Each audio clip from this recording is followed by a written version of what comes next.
Ai,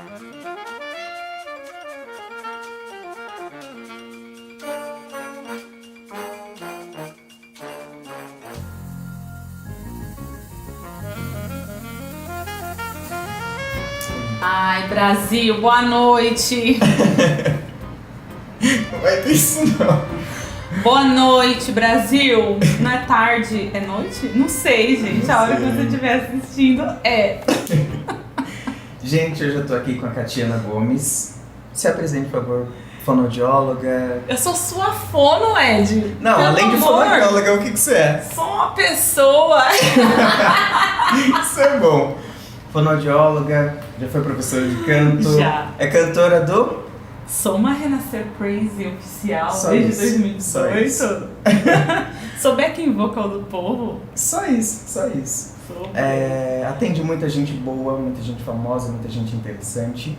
E a gente vai bater um papo sobre algumas coisas muito interessantes para você que gosta de cantar. Queria começar falando sobre a importância do fonoaudiólogo na vida do cantor, porque em algum momento eu pesquisei sobre fonoaudiologia, quando eu estava começando a cantar, eu descobri o fonoaudiólogo e tudo que eu encontrei foi coisa sobre gagueira. Então eu falava assim, poxa, o fonoaudiólogo cuida da voz falada, cuida da dicção, Nossa, mas muita coisa. muita pouca coisa sobre projeção, sobre construção da voz, etc. É legal falar disso porque pelo menos o meu trabalho é bem distinto do trabalho do professor de canto, né? Eu acho bacana comentar, porque o professor de canto, ele trabalha repertório, ele trabalha execução, ele trabalha o feeling, a interpretação, o comportamento, vamos dizer, o palco, né? O pré-show ali, né? O que a pessoa tem que saber para começar aquele show e fazer aquele show de forma agradável para o público. Eu trabalho o funcionamento da máquina. Né? Então o professor de canto trabalha a performance, enquanto você trabalha o pré-performance. Alguma coisa Exatamente, que... porque eu proporciono através do meu trabalho para o cantor o controle da máquina.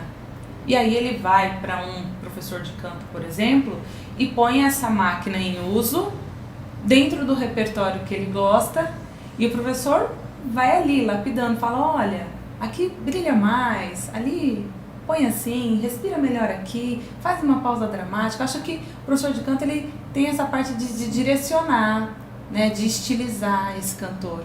Enquanto eu ajudo esse cantor a usar a máquina dele com eficiência, sem se machucar, com alta produtividade. É isso que eu queria falar. Dá pra fazer os dois juntos. Sobre a consciência vocal. A importância de você, quando está cantando, saber o que está cantando e como está cantando. Isso é papel do fonoaudiólogo como acompanhamento. O cantor descobre alguma coisa que quer fazer, e aí ele tenta e você ouve e fala, olha, não é assim, é assado. Como que funciona isso? Sim, se for um ajuste muscular mais fino, uma coisa mais sofisticada, como pilares, né? Fazer aquela cobertura palatal, de uma forma mais dramática, aquele agudo cheio de médio, eu acho mais sofisticado.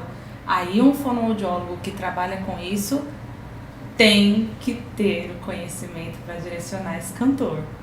Se for uma questão de métrica, uma coordenação respiratória, num cantor que já está corrigido, já está com tudo isso ajustado na questão respiratória, toda a respiração já está totalmente corrigida, aí ele pode discutir isso com o professor dele. Eu acredito que o professor de canto pode ajudá-lo. Olha, respira aqui, pausas, retomadas, ornamentos, né? Eu ajudo isso, dentro do consultório, isso acaba rolando entre eu e o cantor que não tem o acompanhamento do professor de canto.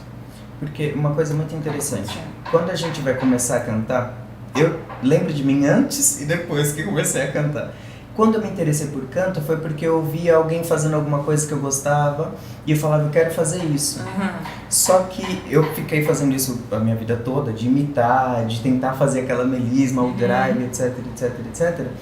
E só depois de muito tempo, final do ano passado inclusive, de 2018, que eu fui entender a importância da afinação, a importância da música. Porque quando a gente está cantando, a gente canta notas que está dentro da harmonia, salvo exceções, mas está dentro da harmonia, está dentro do que está proposto ali. Sim. Então, junto com o professor de canto, é importante construir isso, né? Essa consciência vocal com você e a importância de entender musicalmente o que está passando ali, né? Sim. Porque não adianta eu conseguir fazer uma melisma fora. Exatamente. Não é? Então Exatamente. é muito importante, faz parte da consciência vocal. Você trabalha isso também? Com trabalho. Desafinação? Tem cantores, aí ia dizer isso? Tem cantores que chegam aqui com debilidade na afinação. Aí eu trabalho a parte de processamento auditivo central, que é a forma que o cantor escuta o som e processa esse som. Porque ele precisa processar o som como o que está sendo tocado aqui, do lado de fora. Ele precisa que durante o processamento, esse som que está aqui do lado de fora seja exatamente aquilo que ele está ouvindo, né? Porque às vezes ele transforma. Você toca tan, aí você fala para ele, repete, ele faz outra coisa. Mas esse processo acontece muito dentro da cabeça porque você imagina o som antes de executar. Isso para quem é afinado. Tá. Agora, quem não é completamente afinado, não tem um domínio pleno da afinação, imagina o quê? Entendi. A gente não sabe. Você acha então, que ele imagina a nota e canta outra? Eu acho que ele escuta a nota diferente do que... porque é assim, a gente tem uma biblioteca de sons, né? De sons, de imagens. Então você escuta blim, blum, você fala, isso é uma campainha. E aí quando você vai e olha, pode ser o cara tocando um instrumento, fazendo aquele som e te enganou. Mas é porque a gente tem uma memória que guarda as coisas de uma forma bem específica, de acordo com a nossa vivência. A pessoa que tem déficit nessa questão, ele pode ter essa memória alterada. Ok, entendi. A qualidade... O produto que está lá guardado pode não ser fiel ao original. Entendi. E aí quando ele escuta, ele fala, o dó, ok, dó, e não é. Entendi. Então existe treinamento do processamento auditivo, é um treinamento de nível cerebral mesmo, com estímulo neuronal mesmo, através de sons, que dá para a pessoa a habilidade do filtro, da concentração para reconhecer exatamente o som. Em cima disso. Há casos perdidos, que não tem jeito não, viu? Em cima disso, uma pergunta polêmica, ou não sei. Você acha que qualquer pessoa pode cantar? Não. Ai, perdi um monte de cantor. Justifique sua resposta. Eu sei que o mercado vai falar assim, todos podem cantar, mas eu acho que a gente não pode viver em prol de vender o seu peixe, tá? Acho isso errado. Me perdoem os colegas que falam para os seus clientes que todo mundo pode. Não todo mundo não. É claro que existem aquelas pessoas que têm mais facilidade de uma forma natural, tem aquelas pessoas que não têm tanta facilidade, mas têm muita disciplina e conseguem. E quando você vê esses dois cantores no palco, você percebe nitidamente a diferença entre os dois. Mas existem sim aquelas pessoas que não conseguem. E aí, muitos gostam de música, amam a música, são fãs de alguém, mas não é o suficiente, né? Eu vejo umas garotas que são fitness, pra mim falta muita força de vontade. Eu sei que se eu tivesse a disciplina delas e malhasse o tanto que elas malham, talvez eu conseguisse sim, mas existem pessoas com uma composição corporal, doenças de juntas e várias debilidades no seu corpo que nunca vão poder malhar para poder ficar fitness.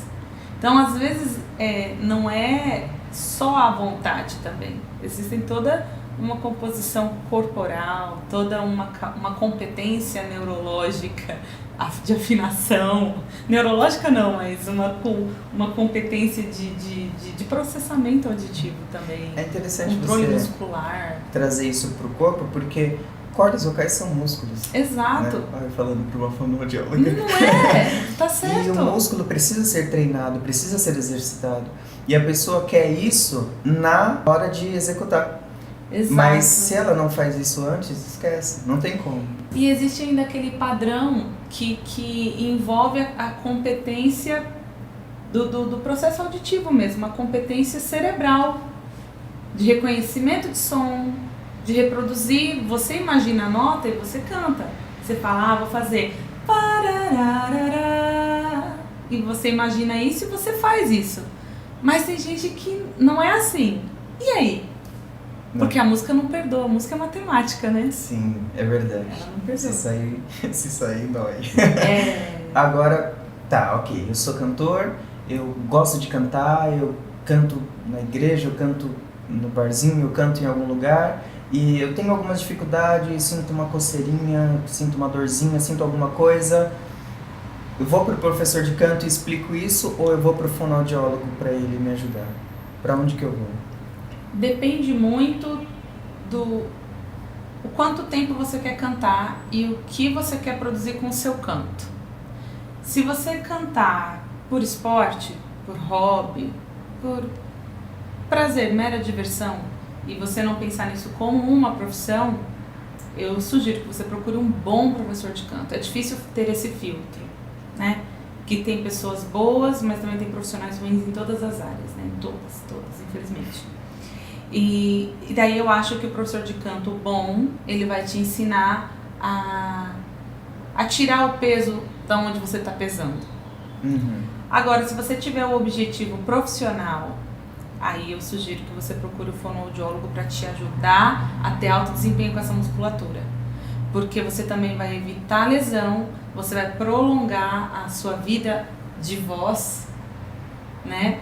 E aí você também vai poder ter o professor de canto com você para definir repertório, estética, ornamentos, padrões, rítmica, métrica, tudo que envolver o seu show. Mas muscularmente falando, depende do seu objetivo. Entendi. Eu já ouvi algumas pessoas que são profissionais, que são cantores profissionais, dizendo que perdeu a voz por algum motivo. Mulheres que engravidam, depois da gravidez, muda o apoio, né? E ela às vezes perde a voz, enfim, perdeu a voz por algum refluxo, algum motivo específico. É possível recuperar a voz uma vez perdida, uma vez que tem algum probleminha? Depende do problema, né? Tá. Se for uma grávida, que ela era aguda, aí ela engravidou, umas perdem tons, ficam mais graves, porque a prega vocal fica com edema, fica muito gordinho, então ela vira uma contralto, uma soprano grávida pode virar contralto. Outra soprano grávida pode ganhar pressão, porque a criança aperta, que é a altura do diafragma, então ela vira uma chaneira, ela vira uma chaleira, né? Ela vira aquela chaleira de chá e ela fala, nossa, eu tô com agudo que eu nunca tive e tal. E depois perde? Depois que o bebê sai, que ele tava dando aquele apoio top das galáxias, meu o apoio vai pro saco, meu mundo caiu, acontece também. E então, se o motivo da perda, o motivo do quadro de disfonia, de afonia, for uma lesão, tem que ver o tipo de lesão. Se você perdeu a voz, eu já te atendi paciente que tinha pólipo. O pólipo, ele é uma formação, pode ser uma bolsinha de sangue, que só sai se tirar com cirurgia. Ele não, a massagem, né, os exercícios vocais não fazem esse líquido dispersar e o corpo reabsorve, não faz. Fizemos o exercício, o pólipo dele estourou, a voz dele voltou. O exercício vibrou em cima do pólipo, estourou e a voz dele voltou como se nada tivesse acontecido. Então depende da lesão. Se for um calo, né, o vulgo calo, que é o nódulo, faz exercício, reabsorve e volta. Se for um período de edema, faz exercício, reabsorve e volta. Teve um caso, na época que eu fazia especialização, a minha professora mostrou de um ator, ele estava fazendo Shakespeare e ele deu um grito e a prega vocal dele arrebentou. Com a brutalidade que ele deu o grito, ela arrebentou. Aquilo ninguém nunca viu, foi a primeira vez que se ouviu falar e única na história. Uau. É um ator brasileiro, ele fala, tem voz hoje Então ele foi fazendo exercício, a própria prega vocal se regenerou. Ele sentiu gosto de sangue na boca, a prega vocal dele, as duas cordinhas assim, uma soltou, rompeu. Ela se soltou, rompeu, ficou uma só e essa ficou flutuando assim. Ele soprava e ela voava assim. E no entanto ele tem voz. Continua fazendo teatro. Loucura isso, loucura. A voz, o músculo vocal é impressionante. Meu Deus. Então depende, né? Eu acho muito interessante como você fala das coisas, porque eu acho que você pensa como cantora. Você é formada em canto popular, né? Sou. Você pensa como cantora e você atende cantores. Então acho que isso é muito importante, de você entender como um cantor pensa e de como ele precisa executar determinadas coisas. Eu acho que isso facilita muito até o seu atendimento, não sei. Sim, totalmente. Eu transformo tudo. Isso tudo, é muito interessante. Toda a minha didática eu transformo para o cantor me entender, eu uso formas para ele me entender, criei métodos para porque você fala como ele fala, isso é muito interessante. Bom, não sei o que dizer, você foi uma pessoa que mudou muito. Eu lembro que o meu atendimento com você foi pouco tempo antes do meu show, eu tava cantando de um jeito e tal. Aí quando eu voltei no ensaio depois da sessão, todo mundo fez assim, o que aconteceu? Porque eu entendi, depois de cantar 7 anos, estava cantando muito tempo, e eu entendi o funcionamento do diafragma. Foi. E aí foi o que mudou tudo. Foi o que mudou tudo e eu achei isso incrível, né? Porque eu acho que faz parte disso, você pensar como um cantor e entender a necessidade dele. Bom, agradeço demais mais uma vez, você é demais, você é demais, muito obrigado. Você que é, eu agradeço. Eu vou deixar as informações, os contatos, endereço, e-mail, telefone, para você entrar em contato com ela. Tudo. E ela responde pessoalmente. Sim. No Insta também, segue ela no Insta. Yeah. É isso.